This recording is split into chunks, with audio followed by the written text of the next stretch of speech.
ஹரே கிருஷ்ணா. பால்குண மாதம் என்றழைக்கப்படும் பங்குனி மாதத்தின் 9ஆம் அத்தியாயமான 9ஆம் நாள் கதை இனிதே துவங்குகிறது. இந்த முறை இந்த கதை தொடரில் நாம் திருப்பார்கடல் கடைதலின் புராண கதையினை செவிமடுப்போம். அதில் சோமச முனிவர் கூறினார், பின்னர் மந்தார மலையை கடையும் கோலாகவும் வாசுகி நாகத்தை கடையும் கயிறாகவும் கொண்டு தேவர்கள் அனைவரும் மீண்டும் கடலை கடையத் தொடங்கினர். பின்னர் கடலிலிருந்து தெய்வீக பணியை நிறைவேற்றுவதற்காக அமிர்தம் நிறைந்த குடங்களுடன் சந்திர தேவன் வெளிப்பட்டார். தேவர்கள், அசுரர்கள் மற்றும் அரக்கர்கள் அனைவரும் சந்திர தேவனை வணங்கினர். அவர்கள் கர்காச்சாரியாரிடம் தத்தமது சந்திரன்களின் சரியான பலத்தை குறித்து கேட்டனர். பின்னர் கர்காச்சாரியார் தேவர்களை நோக்கி, நீங்கள் அனைவரும் தற்போது லக்னம், 4ஆம் வீடு, 7ஆம் வீடு மற்றும் 10ஆம் வீடு ஆகிய சிறந்த கிரக நிலைகளில் உள்ளீர்கள். வியாழன் சந்திரனுடன் இணைந்துள்ளது. புதன், சூரியன், சுக்கிரன், சனி மற்றும் செவ்வாய் ஆகியவையும் சந்திரனுடன் இணைந்துள்ளன. எனவே இந்த நேரத்தில் சந்திரனின் பலம் உங்கள் பணிகளை நிறைவேற்றுவதற்கு மிகவும் சாதகமாக உள்ளது.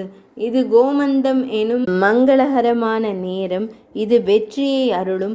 மகான் கர்க முனிவரிடமிருந்து இந்த உறுதிமொழியை பெற்றதும் வலிமைமிக்க தேவர்கள் கர்ஜித்து பெரும் வேகத்துடன் கடலை கடையத் தொடங்கினர்.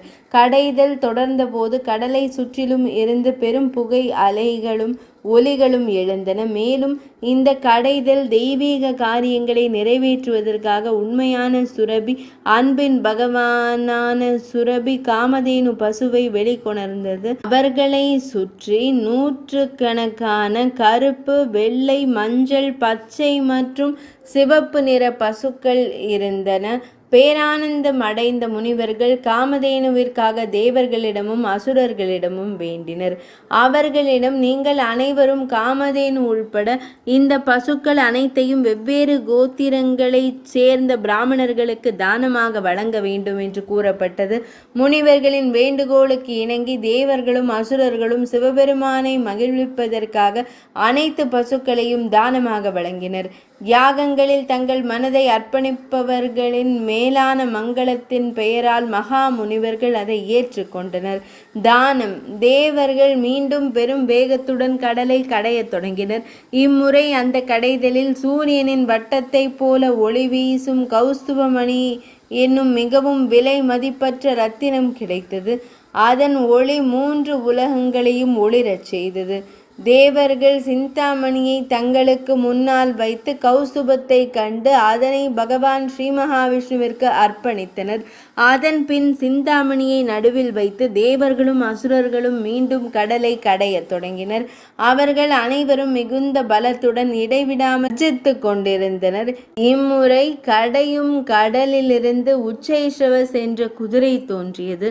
அது அனைத்து குதிரை இனங்களிலும் ஒரு அற்புதமான ரத்தினமாக இருந்தது. அதற்கு பின்னர் யானை இனங்களிலேயே ஒரு ரத்தினமாக ஐராவதம் என்ற யானை தோன்றியது. அதனுடன் மேலும் 64 வெள்ளை நிற யானைகளும் இருந்தன. ஐராவதத்திற்கு 4 தந்தங்கள் வெளியே நீட்டிக்கொண்டிருந்தன. மேலும் அதன் தலையிலிருந்து மது ஆறாக பாய்ந்து கொண்டிருந்தது. இவை அனைத்தையும் நடுவில் வைத்த பிறகு அவர்கள் அனைவரும் மீண்டும் கடலை கடையத் தொடங்கினர். திருப்பார்கடலை கடைந்தனர். அப்போது மது, சேவல், சொம்பு, பூண்டு, கேரட் மிகுந்த போதை தரும் தாதுரா மற்றும் புஷ்கரம் உள்பட எண்ணற்ற பொருட்கள் தோன்றின. அவை கடலின் கரையில் ஓரிடத்தில் வைக்கப்பட்டன. பின்னர் பெரும் தேவர்களும் அசுரர்களும் முன்பை போலவே திருப்பார்கடலை கடையத் தொடங்கினர். இம்முறை கடலில் இருந்து அனைத்து பிரபஞ்சங்களுக்கும் தாயும் அதிபதியுமான மகாலட்சுமி அன்னை எனும் தெய்வீக வடிவம் வெளிப்பட்டது. பிரம்மத்தை அறிந்தவர்கள் இதனை அணுவிஷிகி அல்லது வேதாந்த வித்யை என்று அழைக்கிறார்கள். மற்றவர்கள் இதை மூல வித்யை என்று அழைக்கிறார்கள். சில சக்தி வாய்ந்த முனிவர்கள் இதை வாணி என்றும் பிரம்ம வித்யா என்றும் அழைக்கிறார்கள். சிலர் இதை ரேதி, சித்தி, ஆக்ஞா என்றும் ஆஷா என்றும் அழைக்கிறார்கள். சில யோகிகள் இதை வைஷ்ணவி என்று அழைக்கிறார்கள். எப்போதும் முயற்சியில் ஈடுபட்டிருக்கும் மாயையின் பின்பற்றுபவர்கள் அவளை மாயா என்று அறிவார்கள். பல தத்துவங்களை அறிந்து ஞான சக்தியை பெற்றவர்கள் அவளை கடவுளின் யோக மாயை என்று அழைக்கிறார்கள். அன்னை மகாலட்சுமி மிகவும் அழகாக இருப்பதை தேவர்கள் கண்டனர். அவளது வசீகரமான முகம் இயற்கையான மகிழ்ச்சியை பிரதிபலித்தது. கழுத்தணிகளும் கொலுசுகளும் அவள் உடலை அலங்கரித்தன. அவள் தலையில் தலைப்பாகை உயரமாக வைக்கப்பட்டிருந்தது. இருபுறமும் விசிறிகள் அசைந்தாடின. ஒரு தாய் தன் குழந்தைகளை பாசத்துடனும் அக்கறையுடனும் காண்பதைப் போலவே அன்னை மகாலட்சுமி தேவியும் செல்வந்தர்களான தேவர்கள், தானவர்கள், சித்தர்கள், சாரணர்கள், நாகர்கள் ஆகிய அனைவரையும் கண்டாள். அன்னை மகாலட்சுமி தேவியின் கருணை பார்வையால் தேவர்கள் அனைவரும் உடனடியாக செழிப்படைந்தனர். அவர்கள் உடனடியாக ஒரு மன்னனுக்குரிய மங்களகரமான அடையாளங்களுடன் தோன்றினர். பின்னர் லக்ஷ்மி தேவி முகுந்த மாலையினை கண்டாள். அவரது உடல் தாமரை பூவை போல கருமையாக இருந்தது. அவரது கன்னங்களும் மூக்கும் அழகாக இருந்தன. மேலும் அவர் மிகவும் வசீகரமான தெய்வீக வடிவத்தை வெளிப்படுத்தினார். அவரது மார்பில் கன்று குட்டியின் அடையாளம் பொறிக்கப்பட்டிருந்தது. பெருமாள் தன் கரத்தினில் மோதகி என்று அழைக்கப்படும் கதாயுதத்தை வைத்திருந்தார். கதாயுதம் ஏந்தியே திருக்காட்சி தந்தருளினார். நாராயண பெருமானின் இந்த தெய்வீக பொலிவை கண்டு லக்ஷ்மி தேவி திகைத்தாள்.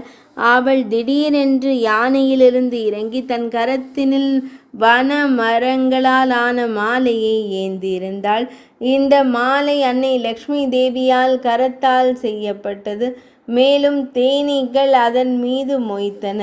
அந்த அழகிய வன மாலையை பரம்பொருளான பகவான் ஸ்ரீ மகாவிஷ்ணு மூர்த்தியின் திருக்கழுத்தினில் விழச் செய்து தேவி அவரது இடது புறம் நின்றாள். இந்த அற்புதமான தம்பதியினரை கண்ட தேவர்கள், அசுரர்கள், சித்தர்கள், அதிகாரிகள், கிண்ணறர்கள் மற்றும் சாரணர்கள் அனைவரும் அளவற்ற மகிழ்ச்சியால் நிரம்பினர். இன்றைய பால்குண மாதம் என்றழைக்கப்படும் பங்குனி மாதத்தின் 9ஆம் அத்தியாயமான 9ஆம் நாள் கதை இனிதே நிறைவடைந்தது.